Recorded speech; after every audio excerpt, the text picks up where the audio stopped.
تو عبس بسم اللہ الرحمن الرحیم عبس وتولی ان جاءہ الاعمی وما یدریک لعلہ یزکی او یذکر فتنفعہ الذکریٰ اما من استغنی فانت لہ تصدی واما من جاءک یسعی وہو یخشی فانت عنہ تلہی کلا انہا تذکرہ فمن شاء ذکرہ فی صحف مکرمۃ مرفوعۃ مطہرۃ بأیدی سفرۃ کرام بررہ۔ صدق اللہ العظیم۔ یہ جو سورہ مبارکہ ہے اس کے بارے میں بعض حضرات کو جو اپنے خیال میں چاہتے ہیں کہ حضور کا مقام جو ہے جتنا بلند سے بلند ہو رکھا جا سکے تو اس کی ادھر ادھر کی تعویلیں کرنے کی کوشش کرتے ہیں، لیکن اس میں کوئی شک نہیں ہے کہ یہ واقعہ بالکل اسی طرح پیش آیا جیسے کہ یہاں لکھا ہوا ہے، اور اس کی قطعاً کوئی تعویل کرنے کی ضرورت نہیں۔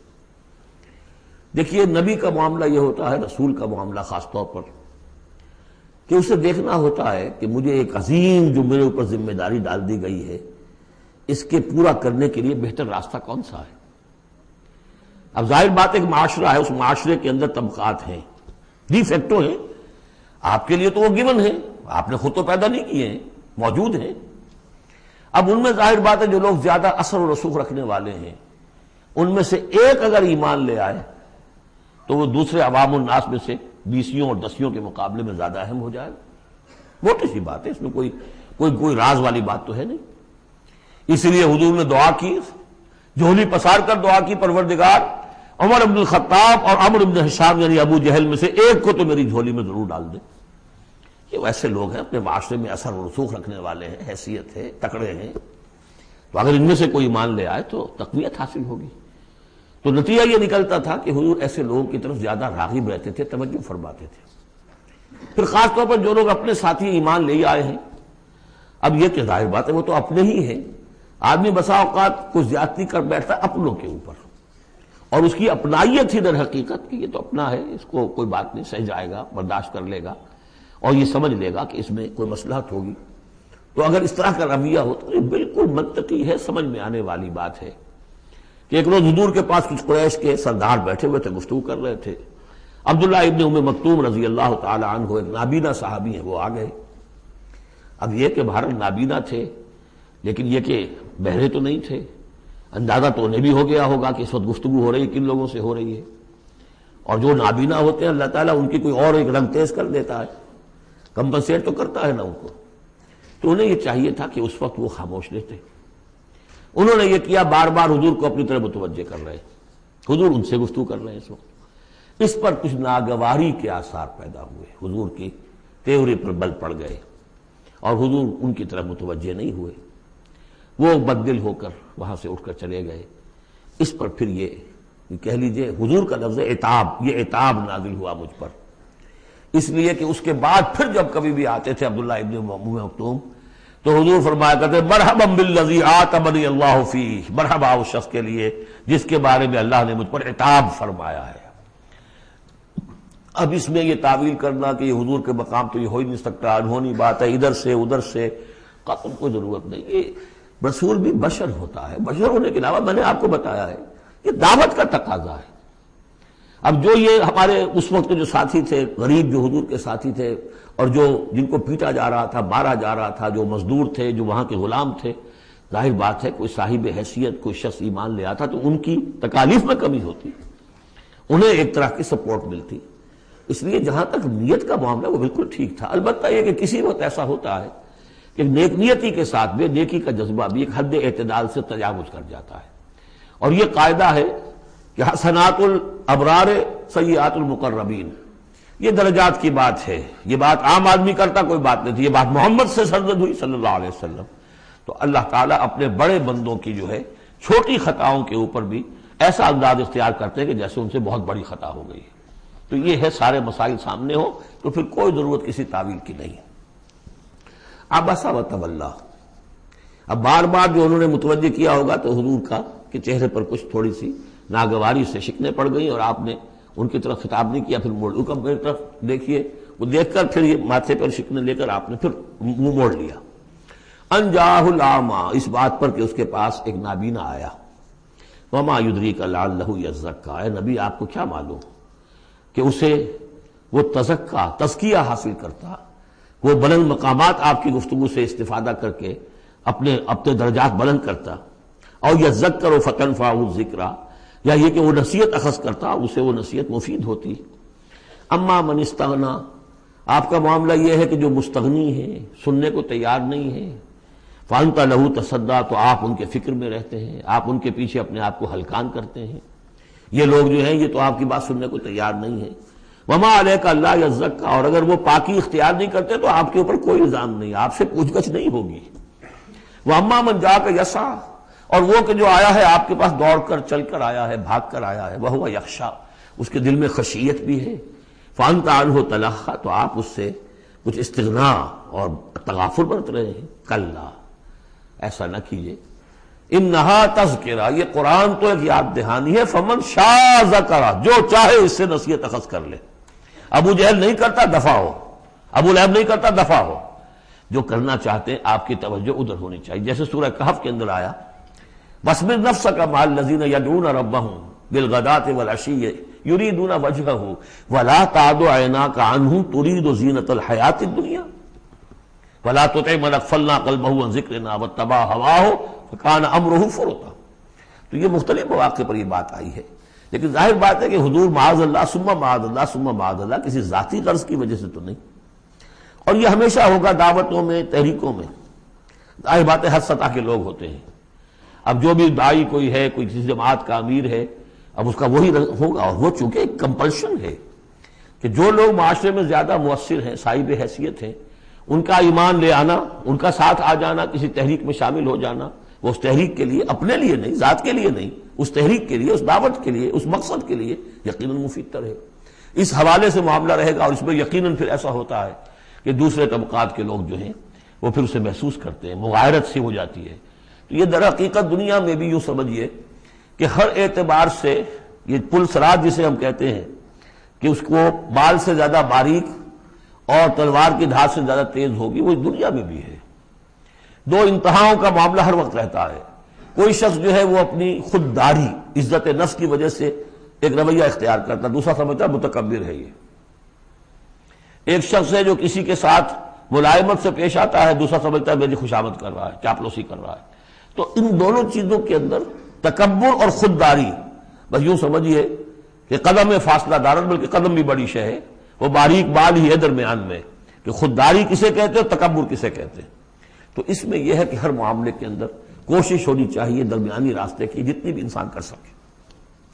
یہاں جس شان کے ساتھ قرآن کا ذکر ہوا ہے کہ اس قرآن مجید کو بھی آپ اپنا جس طریقے سے اپنی فرض رسالت کی ادائیگی کے لیے جس طرح آپ اپنے آپ کو ہلکان کر رہے ہیں، اس میں ایک پہلو اور بھی ہے، اس قرآن کی بھی توہین ہو رہی ہے۔ اس قرآن کو بھی لیے آپ پھر رہے ہیں، ان کو دے رہے ہیں، پڑھو اور سنو اور سمجھو، پھر میں سناتا ہوں، پھر سناتا ہوں۔ کلا انہا تذکرہ فمن شاء ذکرہ، نہیں، یہ تو ایک نصیحت ہے، جو چاہے اخذ کرے، جو نہیں کرنا چاہتا دفع ہو۔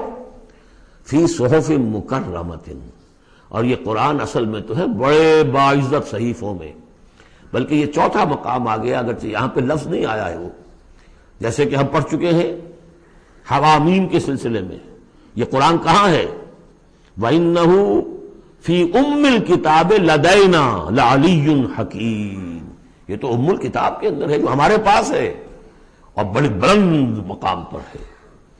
اور سورہ واقعہ میں ہم پڑھ چکے ہیں یہ قرآن کہاں ہے؟ فی کتاب مکنون لا یمسہ الا المطہرون، یہ تو چھپی ہوئی کتاب میں ہے، مخفی کتاب میں ہے، اسے چھو ہی نہیں سکتے مگر صرف وہی جو نہایت پاک باز ہیں۔ کون ہے نہایت پاک باز؟ فرشتے ہیں، ان کے ساتھ نفس امارہ ہے ہی نہیں، ان کے ساتھ وہ عالم خلق کا کوئی تقاضا ہے ہی نہیں، وہی ہے کہ جو اس کے وہاں پر جو ہے ان کے سامنے وہی لکھنے والے، آ جائے گا لکھنے والے، آگے چل کر آئے گا۔